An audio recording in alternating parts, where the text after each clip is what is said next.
ইতিহাস সবসময় বইয়ের পাতায় লেখা থাকে না, কখনো কখনো তা দাঁড়িয়ে থাকে নীরবে। গঙ্গার চিরন্তন স্রোতের পাশে মুর্শিদাবাদের আজিমগঞ্জে নীরবে দাঁড়িয়ে আছে আজও এক জীবন্ত ইতিহাস, বাড়িকোঠি। 1774 সাল পলাশী যুদ্ধের পরে বদলে যাচ্ছে বাংলা। ঠিক তখনই জগৎ শেঠের আমন্ত্রণে রাজস্থানের নাগৌর থেকে বাংলা এসে পৌঁছয় শেহেরওয়ালি জৈন দুধরিয়া পরিবার।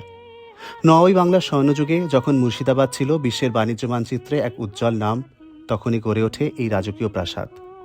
দরবার হল, শীষমহল আর প্রতিটি ঘরে লুকিয়ে আছে ক্ষমতা, ঐশ্বর্য আর ইতিহাসের ছাপ।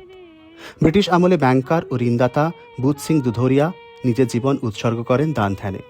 লেফটেন্যান্ট গভর্নর এডেন সাহেব দিলেন রায় বাহাদুর উপাধি। কিন্তু সময় বদলালো, ইতিহাসের কেন্দ্র সরে গেল কলকাতায়। ধীরে ধীরে নিস্তব্ধতায় ডুবে গেল বাড়িকোঠি। প্রায় 50 বছর পরিত্যক্ত, নীরব। তারপর 2013 সাল সপ্তম প্রজন্মের দর্শন ও লিপিকা দুধরিয়ার হাত ধরে ফিরে আসে তার হারানো গৌরব। 2018-19 সালে এক হেরিটেজ হোটেল রূপে ইতিহাস আবার কথা বলতে শুরু করে।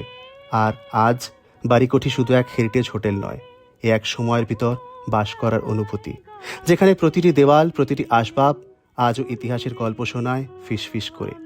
এই তো আমাদের বাংলার ইতিহাস, অদম্য ইচ্ছায় সংরক্ষিত বাড়িকোঠির ইতিহাস।